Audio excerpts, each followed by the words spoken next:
Hey everyone, welcome back to Project Nightmare. Around 99% of viewers watching these videos still haven't subscribed. So if you enjoy the content, make sure to subscribe and join the community. My boss gave me a strict list of rules for the night shift. I just found out why I have to mop the bathroom at exactly 3:15 a.m.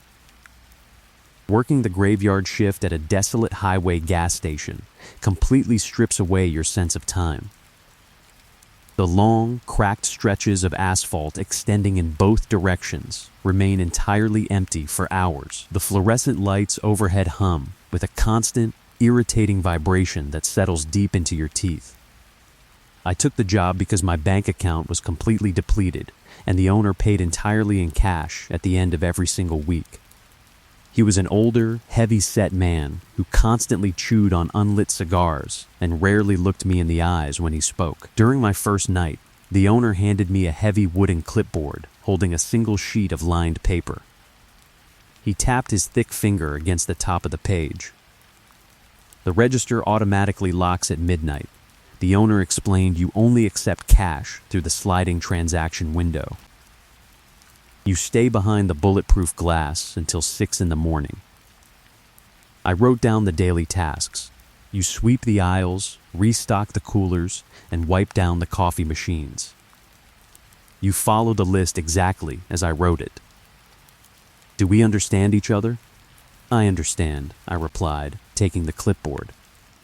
Is there anything else I need to know about the security system? The cameras record to a digital drive under the counter, he said, turning toward the heavy glass door. Do not mess with the drive. Just read the list. Stick to the list, and you will get your envelope on Friday. After he drove away, leaving me completely alone in the I building, I sat on the tall metal stool behind the counter and read the instructions. The first 3 rules were completely standard retail procedures regarding inventory and cleaning schedules. Rule number 4 was written in thick, heavily pressed red ink. If a rusted white van pulls up to pump 2 at 3:00 a.m., the driver will get out and walk to the transaction window. He will ask for the bathroom key. Give him the heavy brass key hanging on the hook under the register. Do not give him the standard plastic key. When he leaves the property, take the mop and bucket into the bathroom immediately. Clean the floor. Do not touch the water on the tiles with your bare hands. Use the thick rubber gloves provided in the utility closet. I stared at the red ink for a long time. The extreme specificity of the instruction felt deeply unsettling. I assumed it was simply a quirk of the job, perhaps dealing with a regular, eccentric local resident who had some kind of medical condition. The deep isolation of the highway breeds strange habits, and I needed the weekly cash far too much to question the logistics of cleaning a bathroom floor. The rusted white van arrived on my 3rd night. I was wiping down the glass surface of the hot dog roller when the harsh headlights cut through the darkness outside. I watched the vehicle pull slowly into the glowing circle of light cast by the overhead canopy. It parked perfectly parallel to the second fuel pump. The engine idled with a rough, choking sputter.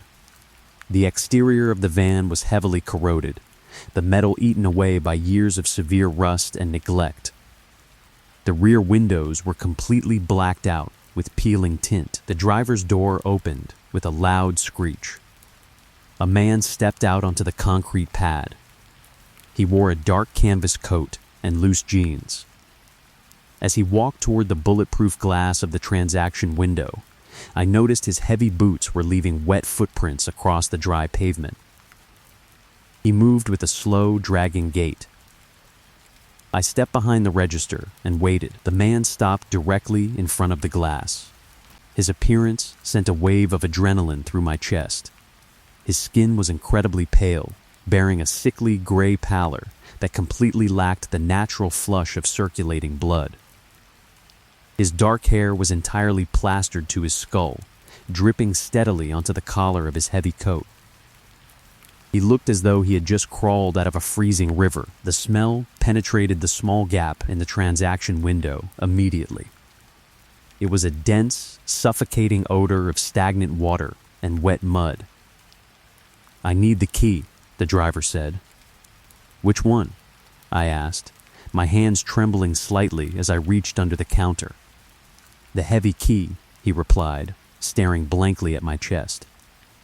He never made eye contact. I pulled the thick brass key off the hidden hook and slid it through the metal transaction tray. The driver took it with a pale hand. His fingers were severely wrinkled, the skin puckered from extreme water exposure.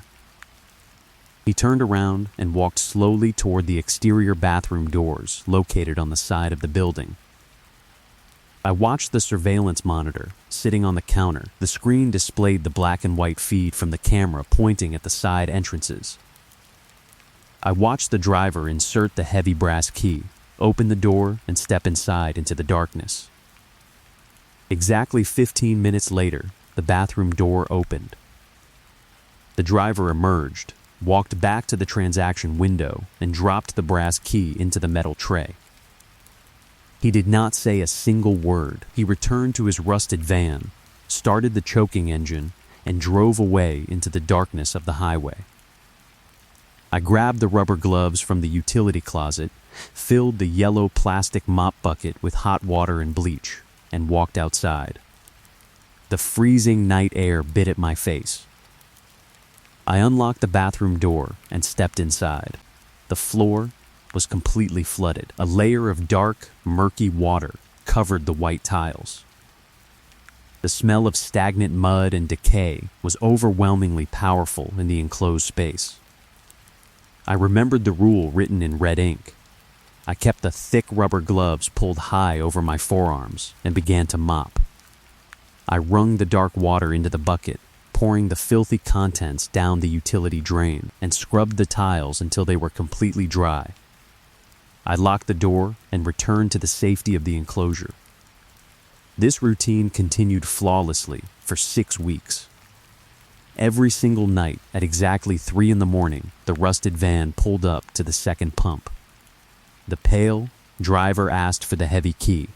He went into the bathroom for 15 minutes, returned the key, and drove away. I put on the rubber gloves, mopped the flooded floor, and disposed of the murky water.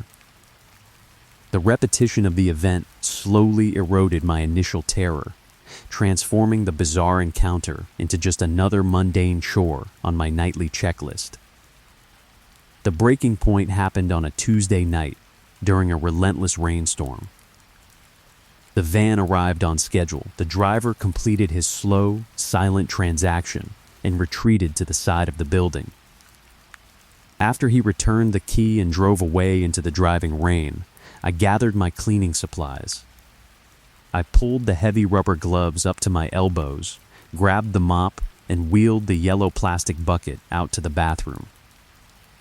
I opened the door and flipped on the light. The floor was flooded, bearing the usual layer of dark, foul-smelling water. I set the bucket down near the sink and began to push the mop across the slick tiles. I was exhausted, my muscles aching from the cold dampness of the night. I pushed the waterlogged mop head toward the corner of the room, using entirely too much force. The wooden handle slipped aggressively from my wet grip. The heavy mop collided violently with the side of the yellow bucket. The plastic container tipped entirely over, spilling the mixture of bleach and collected floor water across the tiles in a chaotic splash. I let out a frustrated sigh and crouched down on my knees to right the bucket. As I reached down, I noticed the solid debris scattered across the wet tiles. The dark water left behind by the driver always contained small amounts of grit, but the spill had spread the contents of the bucket out into a thin layer, exposing the larger particles. I leaned closer, inspecting the debris sticking to the wet porcelain of the toilet base. They were long, thick strands of dark green aquatic weeds.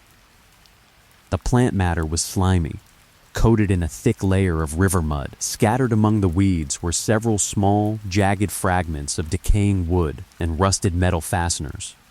The smell rising from the spilled water was intensely concentrated. The bleach could not mask the stench. I stood up slowly, a primal unease settling into my stomach. I finished cleaning the floor in a frantic, panicked rush, ensuring I did not touch a single drop of the foul water with my bare skin. I locked the bathroom, sprinted back through the pouring rain, and sealed myself inside the bulletproof enclosure. I sat on the tall metal stool and stared at the surveillance monitor. I thought this time I wanted to know exactly what the driver was doing inside that room for 15 minutes every single night. I grabbed the computer mouse and pulled up the digital recording archive. I selected the timestamp for 3 a.m. and pressed play. The black and white footage showed the rusted van pulling up to the pump. The driver stepped out, walked to my window, and then moved toward the side of the building. The camera perfectly captured him inserting the brass key and stepping into the bathroom. The door pulled completely shut behind him. I watched the time code ticking in the bottom corner of the screen. 1 minute passed, 5 minutes passed, 10 minutes passed. I stared intensely at the door on the monitor, waiting for the driver to emerge. The time code hit exactly 15 minutes. The camera feed glitched. A thick band of digital static rolled aggressively down the screen, disrupting the video signal for a fraction of a second. When the picture stabilized, the metal bathroom door was completely closed. I frowned, rewinding the footage by 30 seconds. I watched the door again. The static rolled down the screen. The door remained entirely shut. I fast-forwarded the video. The time code advanced to 20 minutes, then 30 minutes. The door never opened. I pulled up the exterior camera, pointing at the gas pumps. The rusted white van was sitting next to the second pump at 14 minutes past the hour. At exactly 15 minutes, the camera experienced the exact same burst of digital static. When the picture cleared, the van was completely gone. I pushed the computer mouse away, my hands shaking uncontrollably. The rational, logical part of my brain demanded that I ignore the footage. It demanded that I accept the paycheck and continue mopping the floor. But the horror of the situation completely hijacked my nervous system. I needed to understand the reality of the bathroom. I grabbed the brass key from the hook under the register. I grabbed my flashlight from my backpack and walked back out into the pouring rain. I unlocked the bathroom door and stepped inside, shutting it firmly behind me.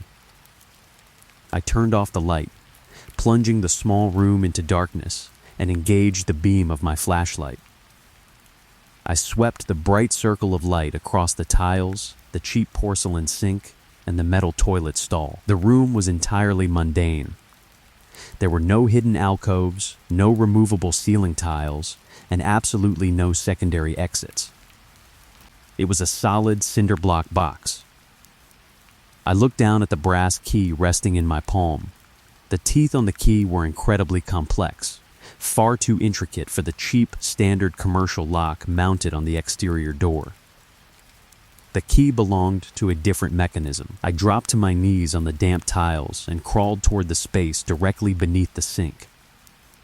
The plumbing pipes ran down into the concrete floor, surrounded by a thick, rusted metal base plate. I shined the flashlight directly onto the metal plate. Hidden completely on the underside of the heavy iron disc, obscured by decades of accumulated grime and hard water stains, was a small, circular keyhole. My breath caught in my throat. I slowly inserted the brass key into the hidden slot. It slid perfectly into place. I gripped the brass bow and turned it forcefully to the right. A loud clack echoed violently beneath the concrete floor.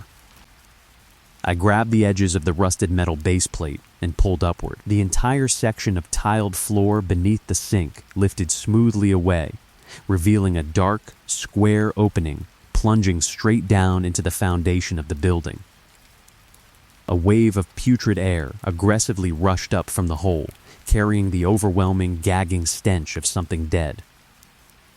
I aimed my flashlight down into the opening. A narrow, rusted iron ladder descended roughly 10 feet into a massive bunker. The beam of light illuminated a horrific, devastating reality.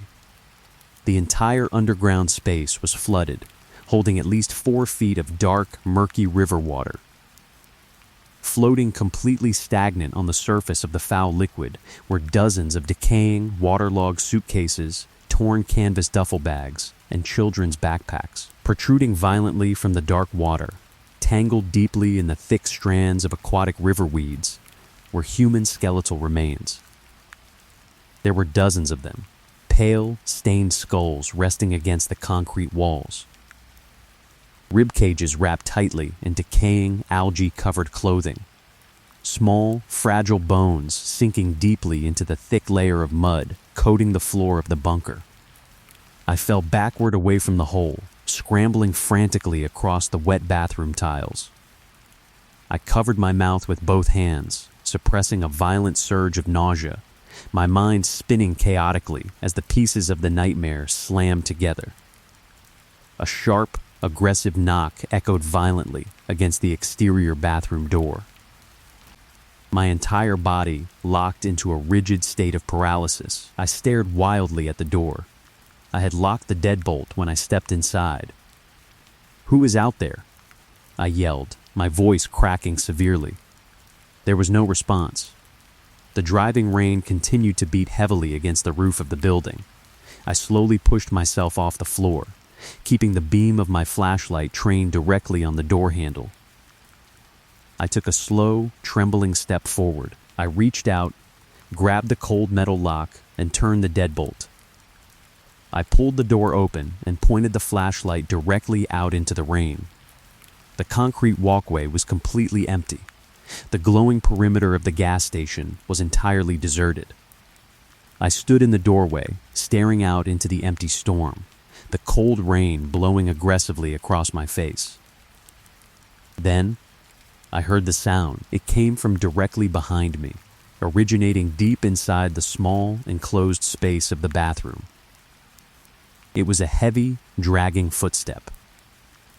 The sickening, squelching sound of a completely waterlogged boot pressing firmly against the wet tile floor. My blood turned entirely to ice. The heavy trapdoor beneath the sink was still wide open. I turned my head slowly, moving with an agonizing, terrified hesitation, shining the beam back into the bathroom. Standing between the open trapdoor and the sink was the driver. He did not look like the pale, dripping man who stood outside the transaction window. His physical form had completely deteriorated into a state of horrifying putrefaction. His body was massively bloated, his skin swollen and stretched tightly over his expanding tissues. The flesh was a sickly, mottled purple, sloughing off his jawbone in thick, wet strips. Dark, murky water poured heavily from his open, rotting mouth, cascading down his chest and soaking into the ruined fabric of his heavy canvas coat. He raised a bloated, decaying hand, the long, jagged fingernails pointing directly at my face. Then, he took a dragging step toward me. I abandoned the flashlight, dropped it onto the wet concrete, and sprinted blindly out into the rain. I ran with desperate adrenaline, tearing across the flooded parking lot toward the glass doors of the main building. I heard the aggressive, wet slapping of his dragging boots moving rapidly behind me, closing the distance with a terrifying, unnatural speed. I reached the glass doors, threw my entire body weight against the metal handles, and practically fell into the brightly lit interior. I scrambled wildly behind the main counter, ignoring the transaction window entirely, and threw myself violently against the solid wooden door leading into the owner's private back office. I twisted the heavy brass lock, securing the deadbolt just as a massive, devastating impact slammed aggressively against the other side of the wood. The door shuddered violently on its hinges. A low, gurgling, watery roar echoed heavily through the walls of the gas station. I backed away from the locked door, my chest heaving with deep, frantic gasps for air. The small, windowless office was cluttered with tall metal filing cabinets, stacks of cardboard inventory boxes, and a wooden desk positioned in the center of the room.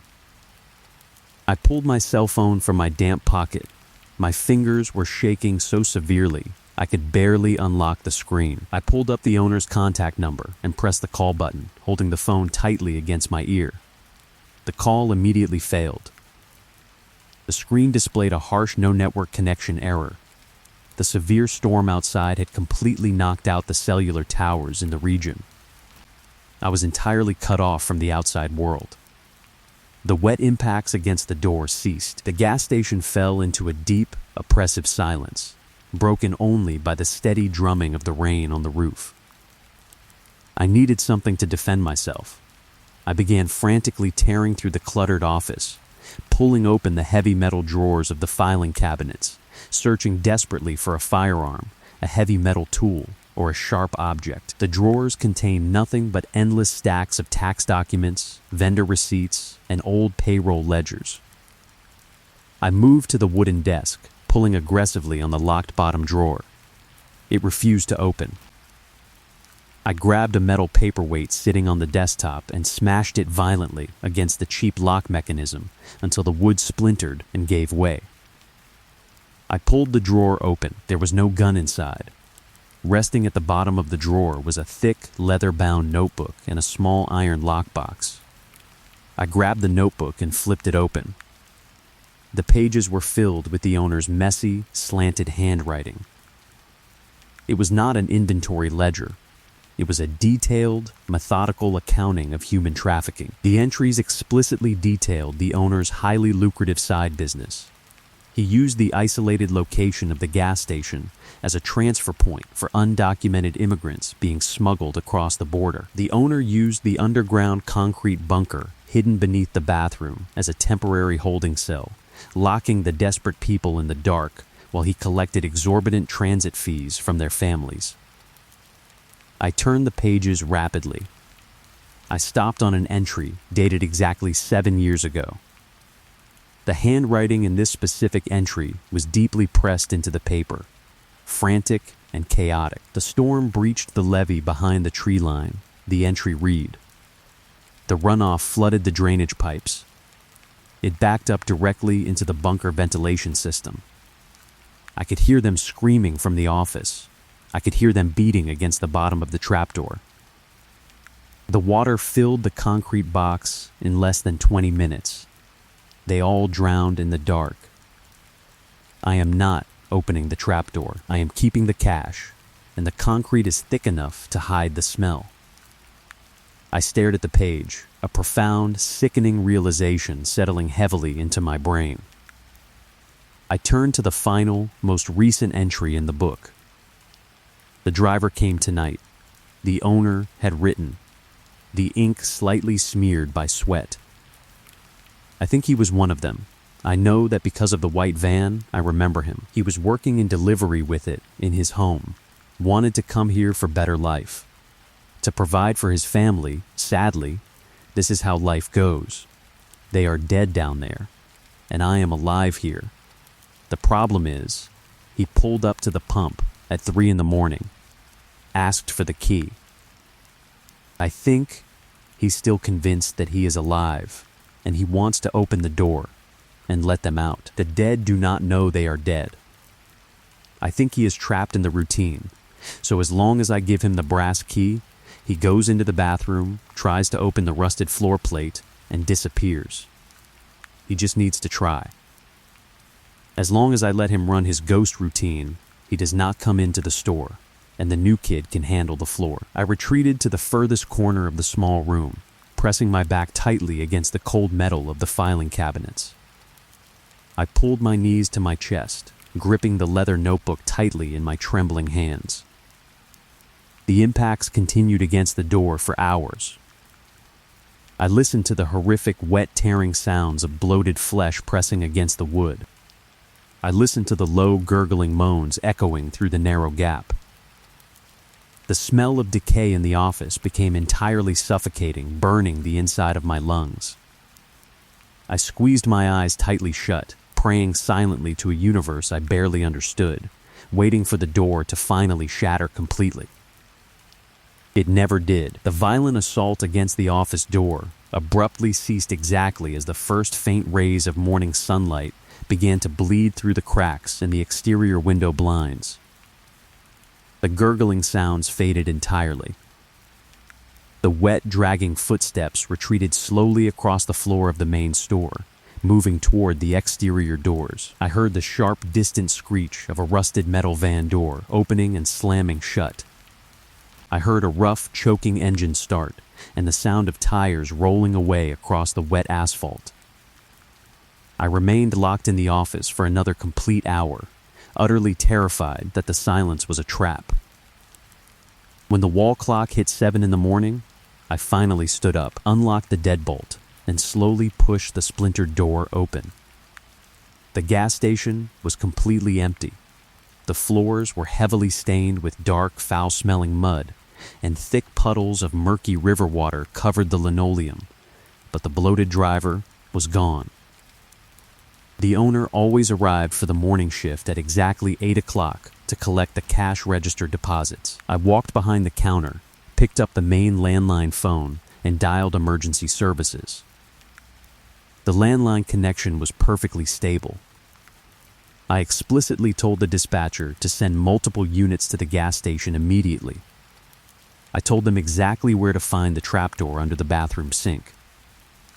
I sat on the tall metal stool and waited. The police cruisers arrived in a chaotic flurry of flashing lights and wailing sirens just as the owner's heavy pickup truck pulled into the parking lot.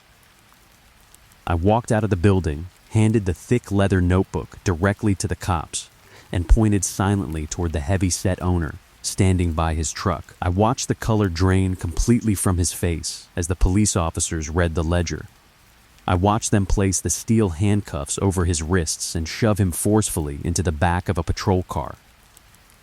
I gave a lengthy, exhaustive statement to the authorities at the precinct. I detailed the evidence of the bunker, the notebook, and the financial ledgers. I completely omitted any mention of the dripping, rotting revenant or the haunted routine. The police did not need ghost stories to secure a conviction. The massive, flooded tomb hidden beneath the foundation was more than enough evidence to put the owner in a concrete cell for the rest of his life. I am unemployed again, and my bank account is still empty. But I do not care.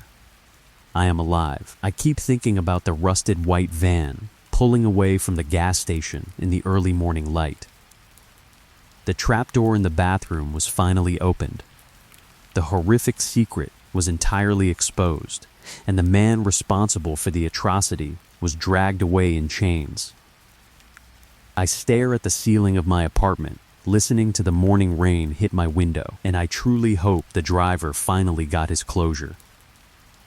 I hope the drowned souls resting in the dark can finally leave the bunker.